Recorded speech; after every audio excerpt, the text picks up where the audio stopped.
Cool. We are live. Good to see you today, my EOS podcast friends. We have Rudy from Mythical Games back on the show. He's going to tell us more about Mythical. We're going to get into SFTs, NFTs, what's new with Mythical, and of course, EOS. So Rudy, welcome back to the show, and go ahead and introduce yourself. Sure. Thanks for having me. It's good to be back on. I'm Rudy Koch. I had to think about that one for some reason. I'm the co-founder and head of blockchain for Games, Mythical Games. If you haven't heard of us, we are a team that's making mass market games using the EOS blockchain. We announced our entry into the market back in November of last year. We've announced our first game, Blanco's Block Party, shortly thereafter. And we've also recently announced an initiative called DGoods, which is a standard aimed at the EOS development community to help unify the way we handle digital goods on the blockchain. That is fantastic. That's actually, I usually ask what the most interesting thing to you is, but let's talk about that, the DGoods and that. That's one of the most interesting things going on in EOS right now is these non-fungible tokens, semi-fungible tokens, and then how they're going to be utilized in the gaming system. So yeah, can you talk a little bit about that? Sure. So when we started, the whole DGoods thing for us came about because of the work we were doing on our first game, Blancos. We come from years building games on mature platforms like Nintendo, PlayStation, and iOS and Android, and these platforms offer a lot of robust tools and standards and libraries. It's very rare for us to launch a game without using some open source library. It just makes our lives easier, right? It means as developers, we don't need to reinvent the wheel. And when we started building our game, we quickly ran into sort of gaps in the infrastructure with blockchain. And, it's simply because blockchain is so new.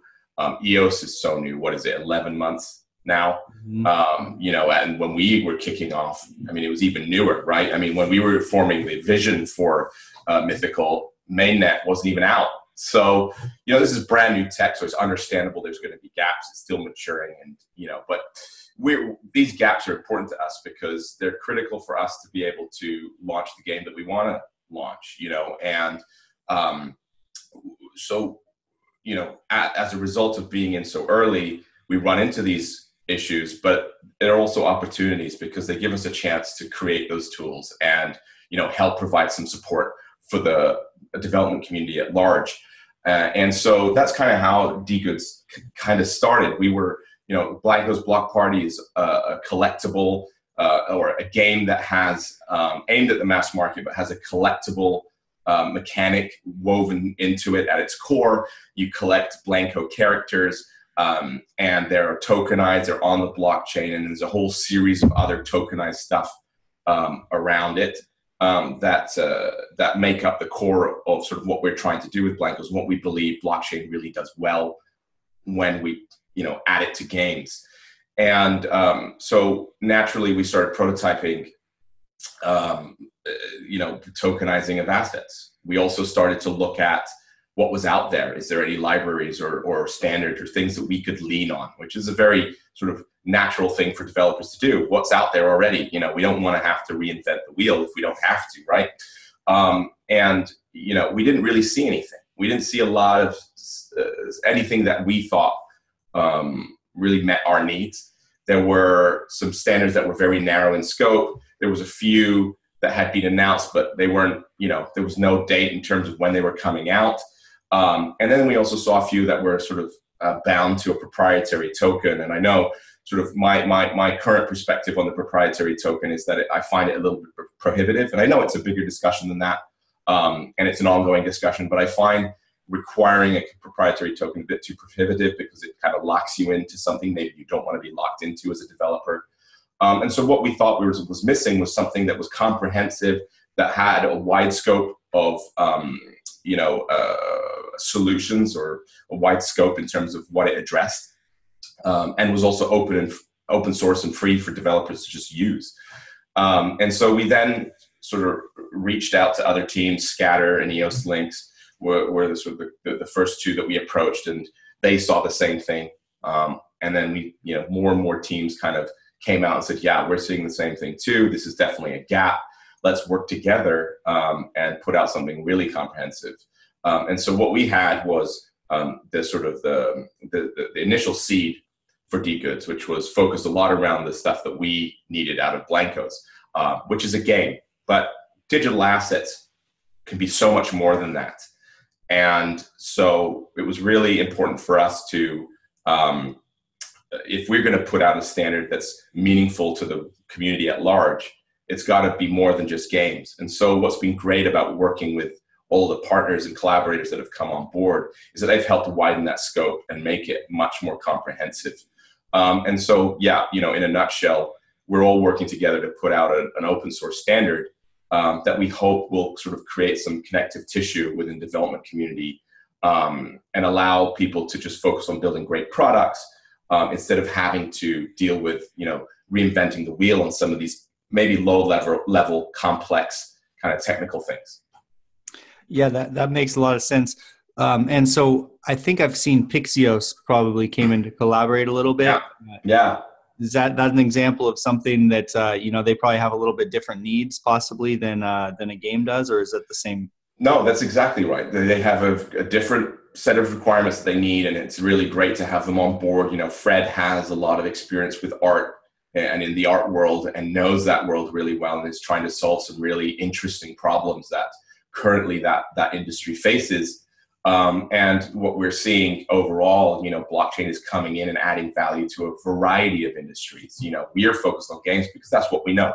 We've been building games for 10, 20 years, so we know that space. But blockchain is having an impact all over the place. And so, Fred and the Pixios team came in with their perspective, and it's been extremely valuable in terms of fleshing out, again, a much more comprehensive standard, because we have to expect that we put out a standard to a community that's got a very diverse range of needs, right? And, if it's just sort of a narrow scope, just focus on games, then we kind of haven't done, or we've just done what other standards have done. We haven't sort of actually come out with something that addresses that diversity. So, and to give you an example, Ethereum being, slightly, it's been around a little longer, has had some standards come out. ERC 721 is an example of one that's been quite famous, right? But the net scope of that is very, very narrow. And does, with Blankos, when we started prototyping our NFTs or our tokenized assets, we just realized that there's so many more use cases we have to address. And we've seen now there's been other standards that have come out on Ethereum to try and address that gap. And I think, this churn is going to continue, as more and more developers like, Pixios and other teams with different requirements come on board and go, well, this is what digital assets needs. This is what a standard needs, and that will sort of force the scope to go wide. And so we're just trying to be proactive in working with these teams ahead and going, okay, well, let's build something that is, that will last into the future. Yeah. What are some examples of use cases that maybe are a little bit below the surface? Because I think of just being able to maybe hold an asset and trade an asset. What are other examples of that the ways NFTs or SFTs could be used? Yeah, sure. So, I mean, just generally speaking, about what we need out of a token standard, and this is, I wrote a blog post on Medium recently about this, explaining sort of our perspective and sort of what drives our decision making. And one of the things that is important to be transparent about is that what we see in the future is this sort of new economy that's spawning out of blockchain. Blockchain is sort of hailing in this brand new economy that's all focused around digital assets because of true ownership and verifiable scarcity and all of these concepts. We can now, facilitate commerce around digital assets and digital goods in the way that we've never been able to do before, right?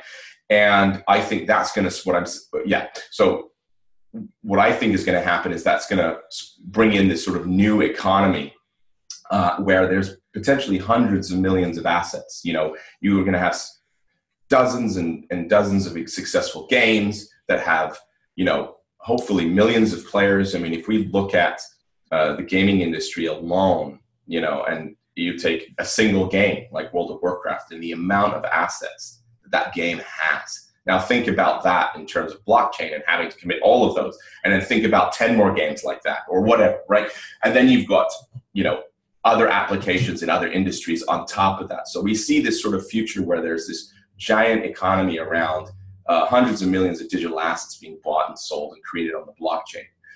And that scale is what's kind of driving a lot of our decisions. We have to create a standard that's able to manage that. You know, the market is small right now, and it's you know, and it's an early adopters market, but we don't see it staying that way for long. You know, there's a lot of great teams, including us, driving for mass adoption. And when that happens, you know, it's going to blow up. And so, you know, that has sort of driven us to look at things like, for example, adding the ability to categorize and tag tokens.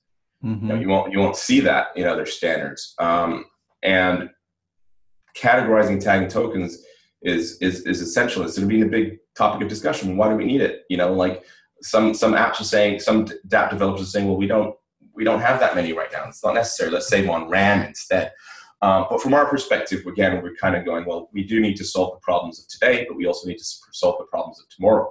And, you know, in a world where there's hundreds of millions of digital assets, being able to easily organize those things becomes, in my opinion, critical.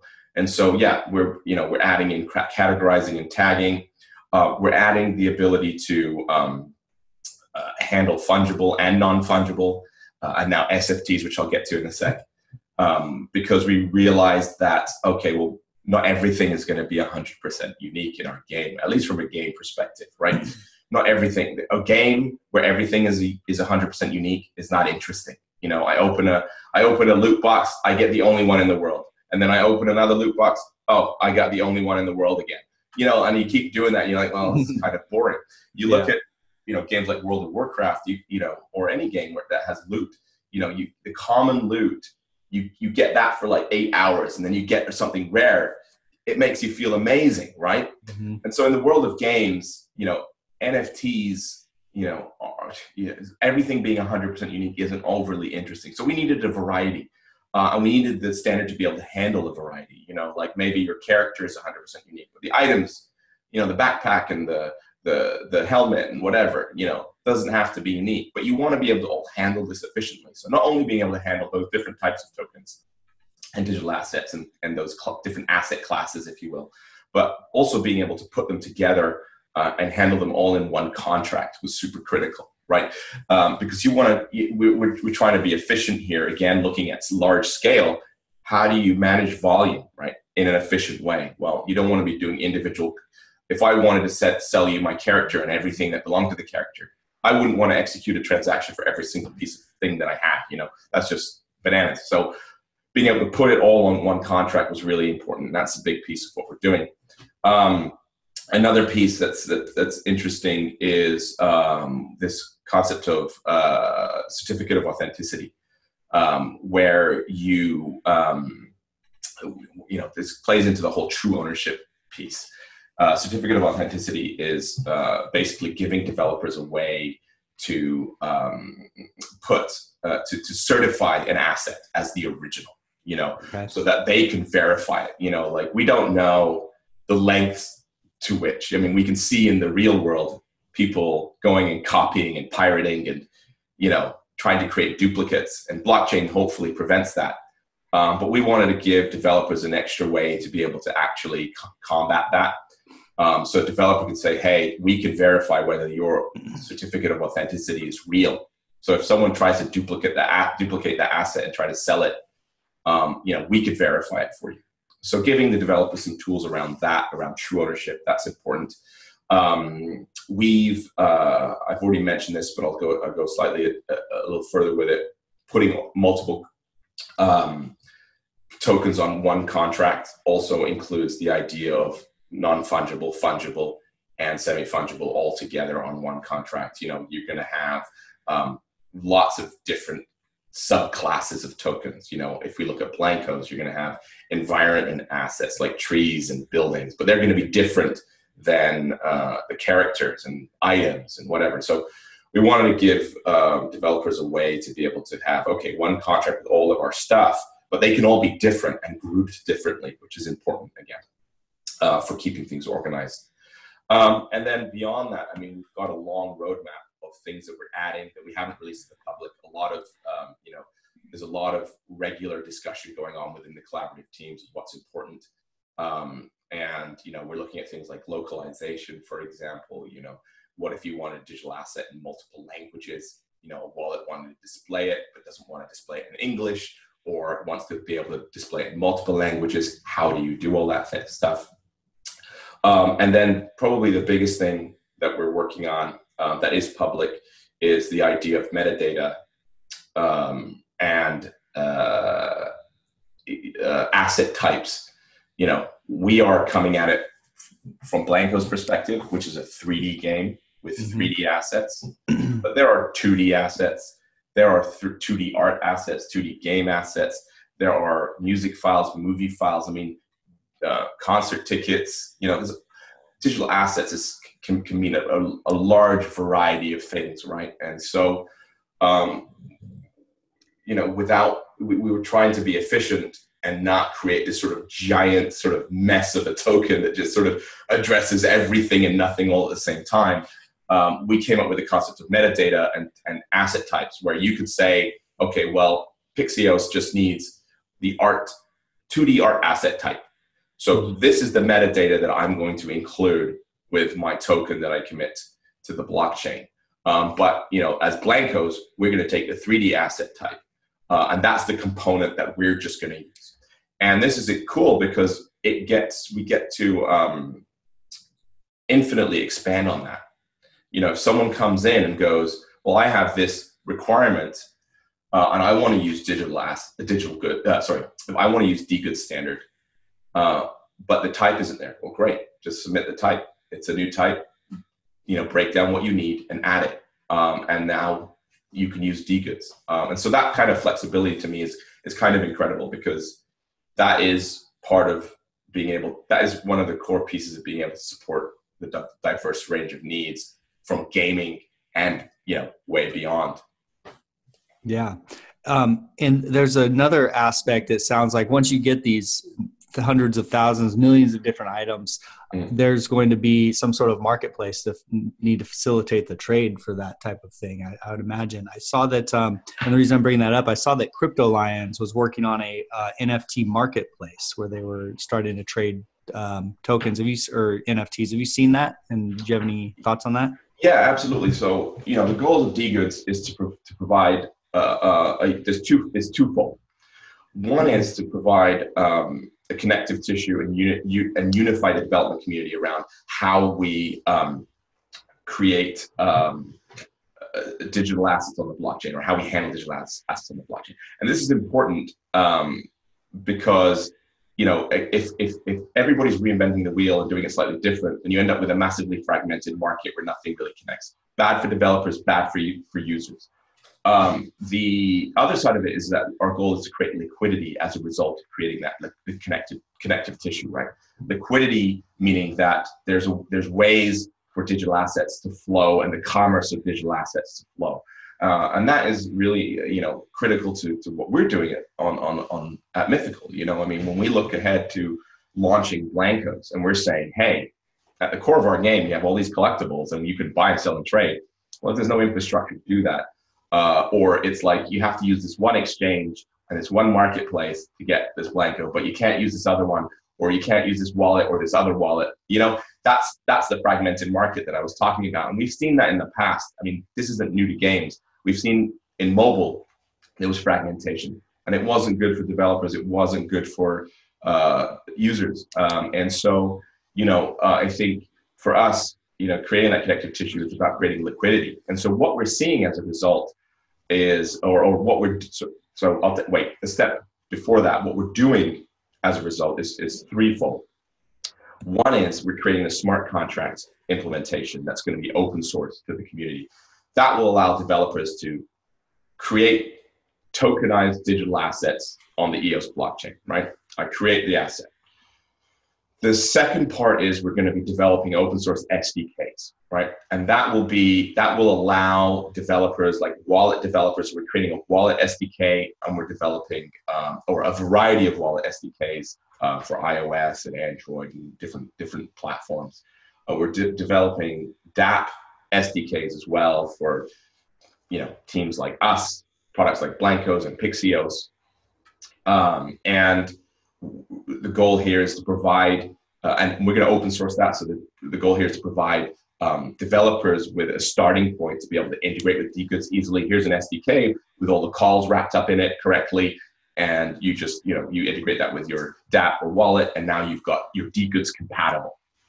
The third part of this is, now we've created it, the assets, we've integrated with all of these wallets and dApps and exchanges, but we also need to be able to display them, right? We want to go to these marketplaces or these wallets and be able to say, oh, okay, I can see a Blanco, I can see what it is, I can rotate it, I can, find the one that I want, or the piece of art that I'm really interested in. And so we're also working on open source framework for displaying assets, and so displaying 3D assets. And this is not an easy thing because, you don't know how people are going to use this stuff. And you don't know what platform or capabilities their DApp or wallet is going to have. So, but we've made a ton of progress that we're really excited about. I think, I think it's going to work out really well. And the goal here is just to provide some unique, some standardized frameworks around displaying 3D assets, displaying 2D assets, displaying a movie file, displaying tickets, creating that framework and open sourcing it. And what you're seeing, like Scatter, for example, has announced recently that they're doing a marketplace, right? They're building a marketplace. And they're one of our main collaborators. I mean, they've been incredible in terms of contributing their expertise and their manpower to the DGoods initiative. They're building a marketplace that supports DGoods. And this is a great example of how we're going to get to prove out that end-to-end implementation of creating a token, having it display on a marketplace, and then creating that liquidity where users can come and make the purchases, can purchase the items. And so for us, DGoods is an attempt to sort of standardize that. The thing that I worry about is, again, like we release Blankos and each marketplace is using their own standard. Well, that makes it really hard for developers, right? Like I have to support on my game with my limited amount of resources. I have to support how many standards just to get it to show up on 3 or 4 marketplaces. I'd rather just do it once and have it show up everywhere. That's the ideal, right? Yeah, absolutely. I mean, that makes sense. And because if not, you're having to kind of also bet your resources on some sort of some of these standards, which one's going to succeed, basically. And right. And so I was talking about that, with a developer the other day. Go ahead. Yeah, I was going to say that's kind of currently where I get stuck with the whole proprietary token piece. Mm-hmm. If I lock myself into your system, how do I know you're going to be around in a year? Criticism is just, we have to be real about where we are in the market. It's very early. There's a lot of people innovating. But we don't, because things are moving so quickly, we don't know what it's going to look like a year from now. So you have to be careful not to sink your own ship. Yeah. That was, I was talking with Azarus the other day, who's doing a Twitch extension. They're getting some cool. Getting some high transaction volume. They're needing upwards of 2,000 transactions a second for what they're doing. And so I was talking to them about VRAM, and they kind of presented the same thought from the developer standpoint, is that they really like what VRAM's doing, but it's hard for them to allocate their resources to this because it's such a young market. And what if VRAM isn't around, or that scaling solution isn't kind of the solution a year from now? Do they develop? Yeah. So do they use their resources? Right. That's exactly right. And that's kind of how exactly I see the whole proprietary token, and VRAM has sort of had the same impact on me. I think it's amazing to see all these teams innovating and really trying to solve meaningful solutions. And I think the VRAM solution is addressing a big issue for sure. but it's tough for us as developers to sort of just jump in on that, especially again when you add the proprietary token side to it too. The things that I've learned is that, and especially in game development, I mean, you see it, and I'm sure with any product development, it's an iterative process. Where we started with Blankos 5 months ago is not where we are today. We've evolved in our thinking. We've evolved in the way we want to approach monetization, the way we want to approach game design.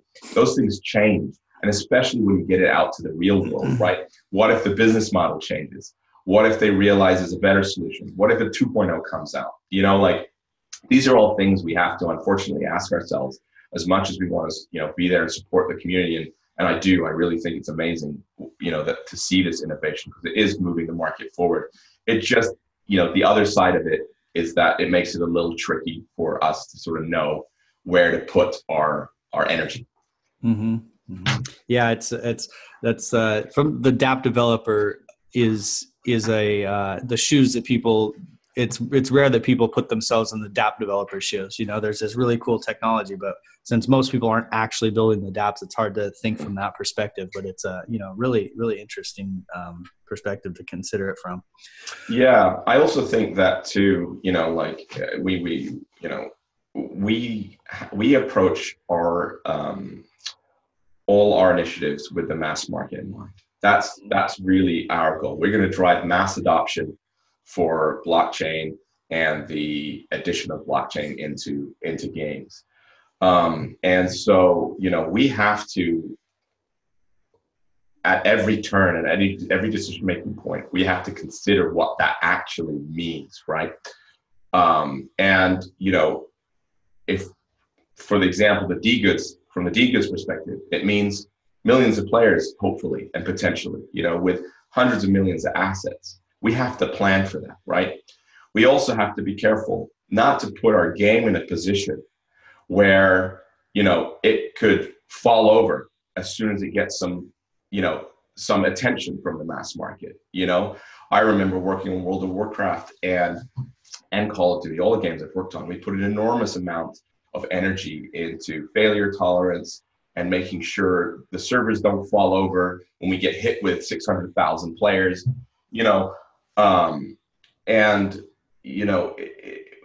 in the world of blockchain, because the technology is still maturing and it's so new, it makes it that much more important. Last thing we want to do is put out a game and be like, hey, everyone, come play the game. And then, we've got this failure point that's critical that we really didn't think through properly. So, again, that's kind of what drives our decision making, and that's how, and that's what's driving us being sort of critical of the decisions that we make. Yeah. Yeah. So tell me the specific difference or use cases for NFTs and SFTs and how that came about. Yeah. So, we kind of, again, this is all part of the whole, we're building around Blankos. The thing that's really great about DGoods and about working with the partners that we're working with is that everyone's bringing in actual real world requirements, real world use cases. We're building a mass market game with real world use cases, and so very quickly we started to realize that there's potentially another class of assets that's worth defining. And so we call it the semi-fungible token, or SFT. And we think that, or we believe that SFTs will be the dominant asset class in the future for this digital asset economy. And the way the examples I give with digital with SFTs is, or to explain it is, you might, one example is you're selling 200 concert tickets, right? And there's nothing inherently different about each ticket. They're all exactly the same. The only difference is that there's the seat number is different, and maybe the price is different, right?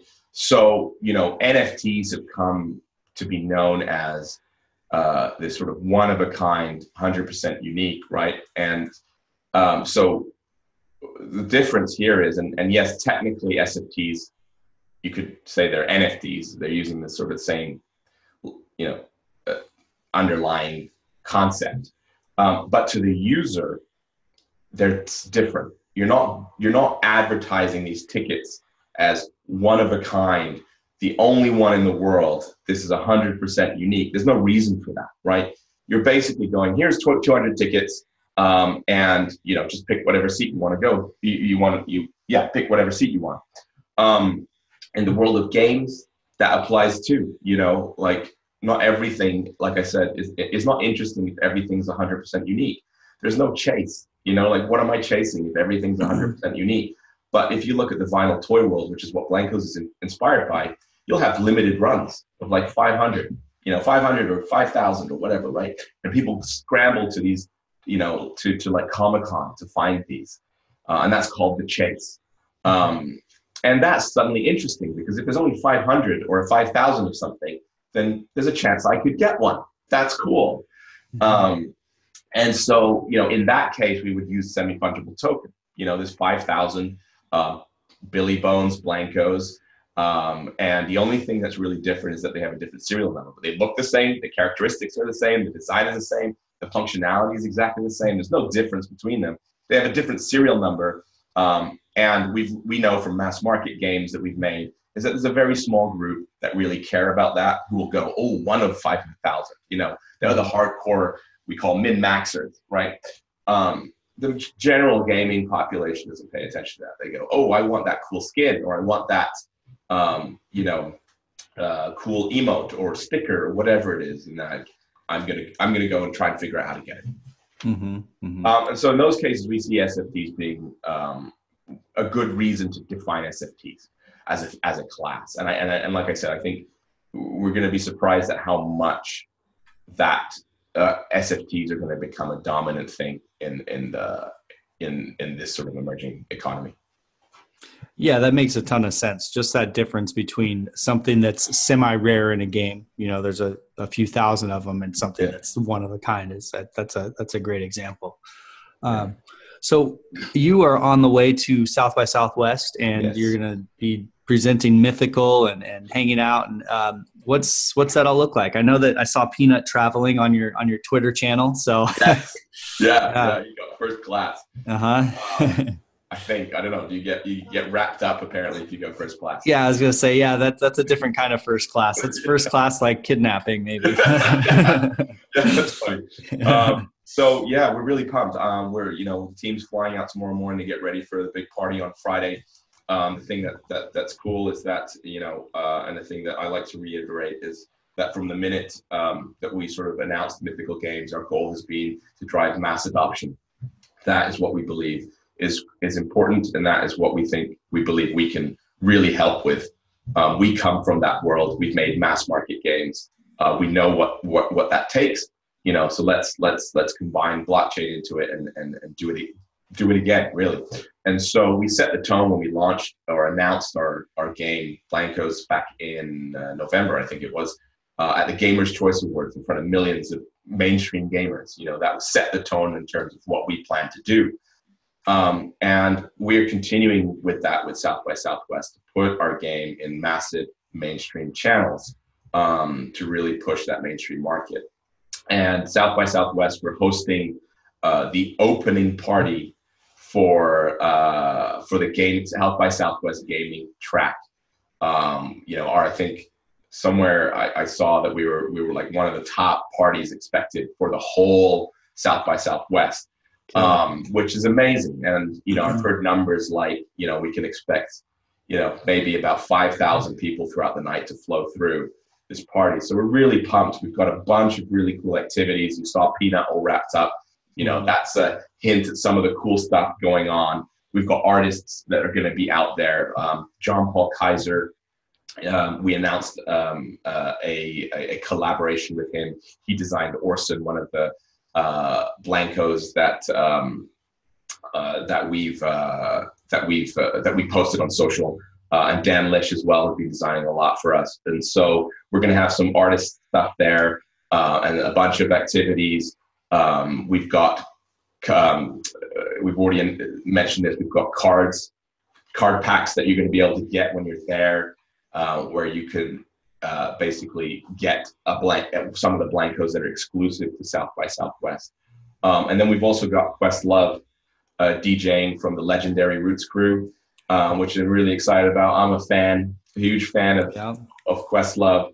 And so, really pumped. It's going to be a really fun night, and, celebrating a game that we're really excited about. And then the most important piece, I think, for the gaming community and the EOS community is that we're announcing gameplay for the first time ever. Everyone over the last few months has been like, Blankos looks awesome, but what is it? What's the game? And we love that. We love that kind of hype. This is how the games industry works. We like to sort of tease stuff, and that's, but it's been great. The response has been huge. Our trailer, we talked about in the last podcast, broke some real records, in the blockchain community. So the reception has been awesome. But the big question has been, what is the game?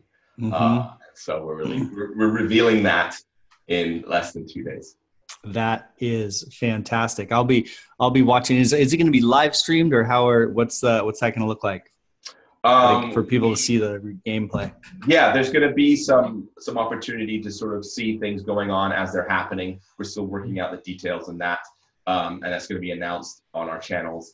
We're going to be taking lots of pictures. We're going to be, recording the whole event. And so we'll be keeping people up to speed on what's going on there. There's also, a big question that we've had is, for those who can't make it to Austin to get these card packs and to get these blankos that are exclusive to South by Southwest, how do we get them? How can we participate if we can't go?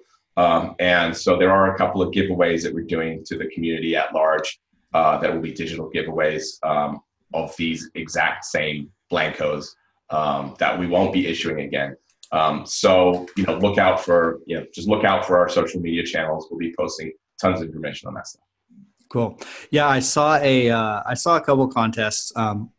One was February 20th, so it was a few weeks ago, but one of your partners was offering tickets to South by Southwest for I think a flossing competition. Yeah. A flossing dance competition. I saw that. I was like, oh man, how did I miss that? I gotta keep up on these socials. So a lot going on. And then I think I forget the other one. I think I saw something about someone giving away the Blankos giveaways. So people pay attention for that, because this will be fun. Yeah, for that's sure. right. And yes, you're right. I forgot about that one. We did do a giveaway to fly out a winner and their friend or their other to South by, and we got some really amazing content out of that. Like, people were submitting some really funny stuff. Oh my God.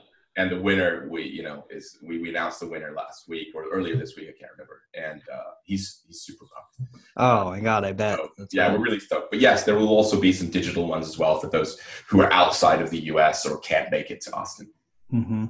Cool. What is your, as far as what you've released so far, as far as blankos or digital items so far, have you released any yet, or is this the first release of digital items as far as the South by Southwest? So we've had a few giveaways. Okay. We had the Gamers Choice Awards giveaway. That was for those who saw the trailer and went to blankos.com and signed up for our newsletter. They are in our database, and they will be getting good. Yes, they will be getting blankos. They will be getting blankos. Cool. We had a Christmas giveaway or a holiday giveaway over the holiday season. It was called 6 Days of Blankos. Mm-hmm. And we had, I believe, 6 lucky winners. Cool. For that. And now this is the South by Southwest will be our third one. So there have been giveaways. You'll be able to redeem these later, closer to launch of the game. And we will likely do more giveaways. So very cool. Lots of opportunity to get your hands on some blankos. Yeah. And is there like a any really rare blancos yet? Are they all, would you consider them all rare, or is there one that stands out that people are kind of clamoring for? What's that scene look like? Oh, it's been fun to see that, like it's, very early on, right after the Game of Choice Awards, Billy Bones ended up being a fan favorite. That's the thing. That's the cool thing. You put these things out, and this is what I love about, I think, blockchain and what it's bringing to games is that, value is a perceived thing, right? What you see as valuable is might be different from what I see as valuable. And so we put out stuff that we design and we think is cool. We work with artists and we put out cool blancos. And then it's fun to see how the audience interprets that and what they see as cool. And it's great because, that's what blockchain allows. It allows us to create this economy around this perceived value, right? And Billy Bones came out as the sort of the front runner for a while. Peanut was a close second. And, so it's been fun to see that. But we've already mentioned this, but we do have a one-of-a-kind Blanco that we're launching South by Southwest. A one-of-a-kind. It will only be one of them ever. And so this is an actual NFT example, you mean? One of one. Now, if you think about it, we're giving, if 5,000 people come through, we've got 5,000 of these things given out. That's still pretty damn rare, as far as, if we end up with a game with millions of assets. But yes, there is a one of one coming. Cool. Very cool. Very cool. That's exciting. Well, and when is the Happy Money Man Blanco coming out? with the hat and the yeah. Is that I don't know if you can talk about this part of the gameplay. Are people going to be able to design their own blancos, or is that something to be revealed in the future? We have touched upon this before, and we really love that concept. I think the gaming world has evolved a lot since I was young. When I was young, games had a start and an end, and you just tried to get through it as fast as you can, right? Without dying. Today games are all about sandboxes and open worlds where, players have an incredible amount of control over customizing the worlds that they play in. I call them the Minecraft generation.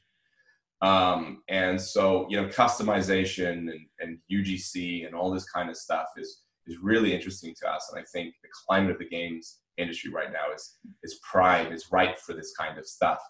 And so, we like the idea of, a world where, people can contribute their own designs. Again, I think that just plays off the whole perceived value, thing. Like, you might be able to design something that some people like and want to buy. And I think that's cool. And then blockchain will let you make some money off of that on the side. And I think that's amazing.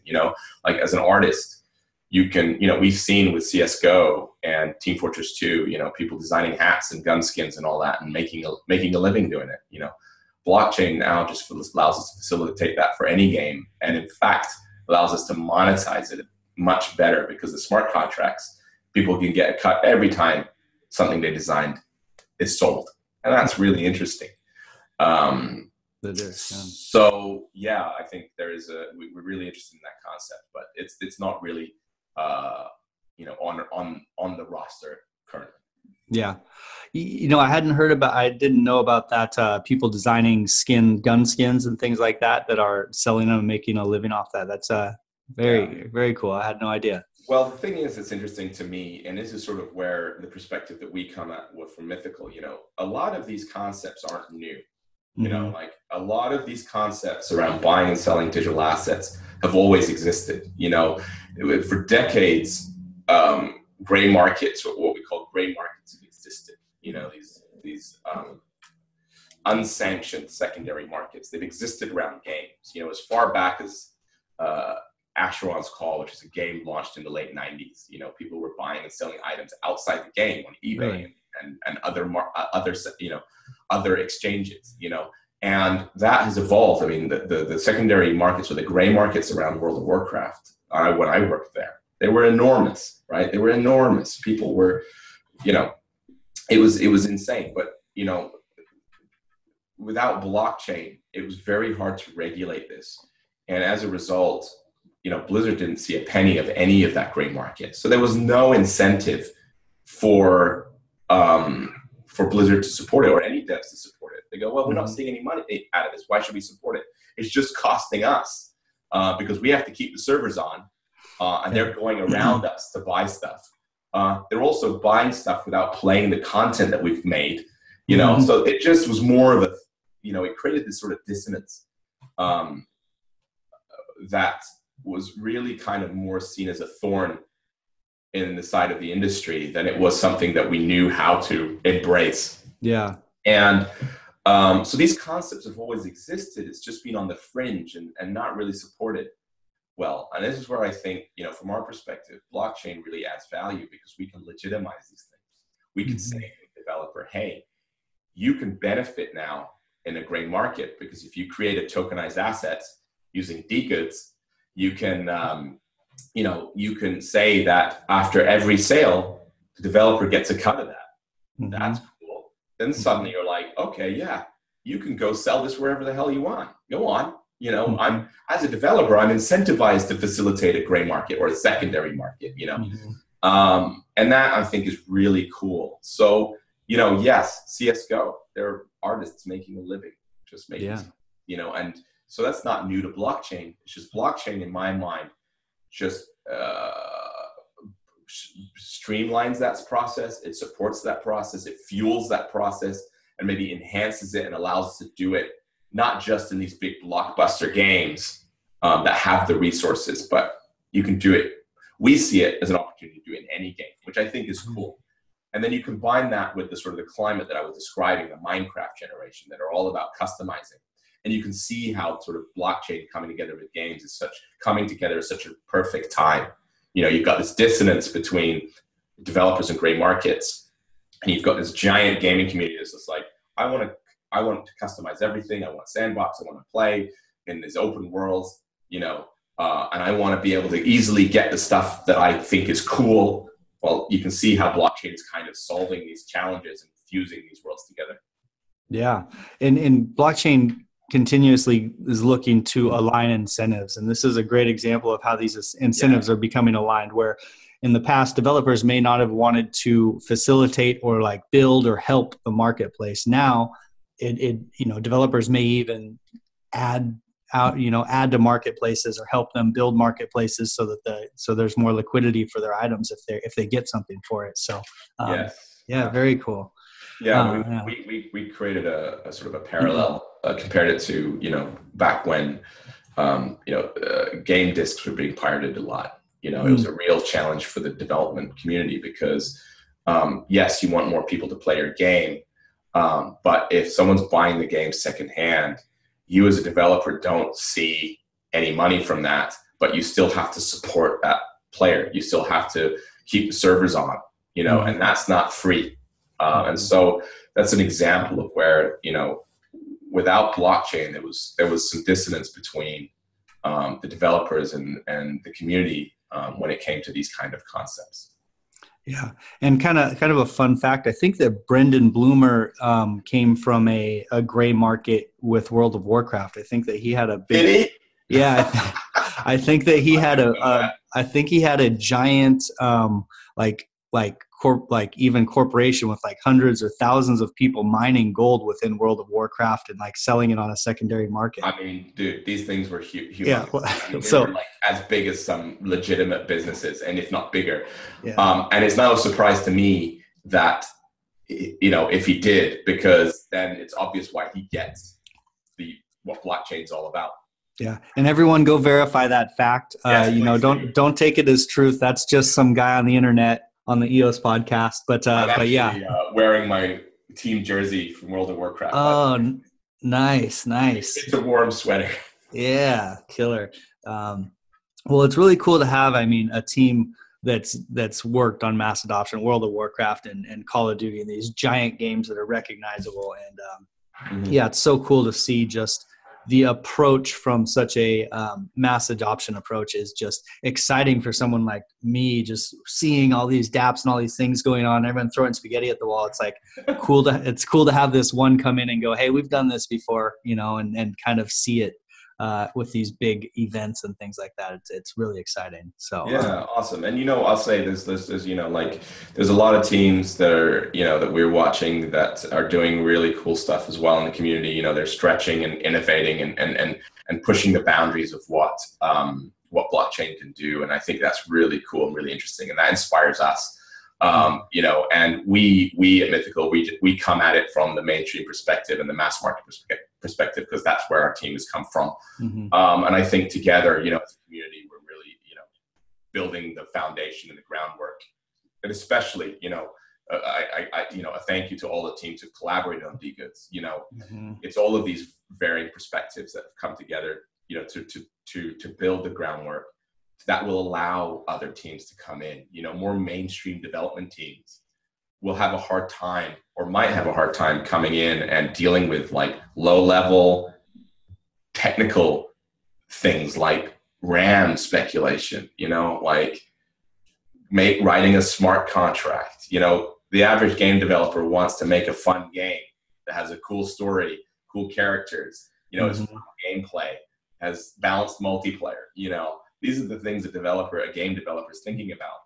And, so I'm excited because all the teams currently right now, the way I see it is we're working together to lay down the foundation for more mainstream teams to come in and do what they do best and build some great products. Yeah. I mean, it's actually just kind of a wild thought that you guys have come in as mainstream game developers, but are also building the infrastructure. That'd be like if, it's like there's bumpy dirt roads right now, and there's, all these tinkers and people are helping to like pave the roads so someone can bring a Tesla in. But it's like you brought a Tesla in and you're like, we're also going to build the road and then drive the Tesla on it. It's like, that's both ends. Yeah. That's the thing. I think that's also an important piece, important to, this is what I was saying about real use cases. We're building a real game aimed at mass market. And immediately when you build games, you run into things that you need. We know what we need. We've built on mature platforms before, and we know what developers need in terms of development support. And so for us, there's just no question in terms of, should we build these things or not? We have to. There's nothing that solves these problems, that fills these gaps. We can't launch our game unless they exist. And so yes, you bring the car to test the road, to make sure that what you're building is right. And I think that's the best way to do it. We're avoiding theory crafting as best we can, because it's easy to imagine a future, but it's better to sort of use a real life use cases to sort of help drive those decisions. Yeah. And EOS, the community in EOS and all these people that are building these tools are like constantly amazing me. I mean, that's why part of why I do the podcast. It blows my mind how many people are working on this. It's so fun to see. So yeah, I mean, there's a big shout out to everyone who's building on EOS, because that's what, you guys are building the roads that more games and more apps and things are going to come just use without thinking about it someday. Definitely. Like serious infrastructure being built by people. So it's really cool to see. Yeah, definitely agree with that. Yeah. So anything that we kind of glossed over, anything that you want to talk about as far as Blankos or NFTs go, or the games coming up? I guess I'll just mention, DGoods again. We were working with a lot of talented teams. I'm continually getting hit up by other talented teams who want to join the fold, and we welcome it. This is a standard for the greater community, and we want it to be community driven. It's open source and free. And so if you've got a use case that you think is interesting, or you've got a perspective that you want to contribute, we welcome it. We want you guys to come in and pressure test the design we've done, to and the thinking that's gone into it. Cool. And sorry, I'll mention one more thing. We are weeks away from releasing the alpha version of our smart contract implementation. And so if you're interested in sort of how this stuff is being implemented, how DGoods is being implemented, and you've got an opinion or a perspective that you want to share, come in. Come and get in touch with me. We're gonna, we welcome that kind of feedback. Very cool. And for the people who are interested, the users, the Mythical and Blankos fans that aren't going to be at South by Southwest, what's the best way for them to look out for contests or things like that? Or what's the best way for them to get a South by Southwest giveaway? There are giveaways we're going to be announcing later this week on our social media channels, Telegram, Twitter, Instagram, keep an eye on those things. We will make sure they are loud and visible for you all to see. And there's going to be a couple of opportunities to get in on it. On top of that, so that will be, the chance to get a South by Southwest exclusive Blanko. But in addition to that, we'll be providing a lot of coverage for the party. We're really excited, and we're going to make sure that, the fans get to see what's going on. Cool. So the website mythical.games has your Telegram, Twitter, Facebook, Discord, all that, Instagram. So people can go there and check it out. Keep your eyes open for these, for your South by Southwest, the unique Blanko that's going to come out. I'm going to be looking for one. So yeah. On my end, this is EOS Podcast, my EOS Podcast friends. It's not just a wonderful YouTube show. It's also something you can just listen to while you're driving or while you're going to work or even while you're working if your job's not too mentally tasking. You can be out there moving dirt and learning about EOS. So depending on where you're at, listen to the podcast. And I have a proxy where I vote for my favorite block producers that are transparent, that are building the community together, and that are empowering the EOS community. So the Mr. Happy Money proxy, if you need someone to vote for you, or if you want, or if you trust my decision making, which is possibly a bad idea, but Mr. Happy Money proxy, it's easy to find. Put your vote there. And those are my shameless plugs. It was great to have you on, Rudy. I really appreciate it. And I mean, we should definitely do this again because this is a blast learning about gaming. It was fun. Thanks for having me. Yeah, cool. Cheers, my EOS friends. The money is not the prime asset in life. Time is, and your time is just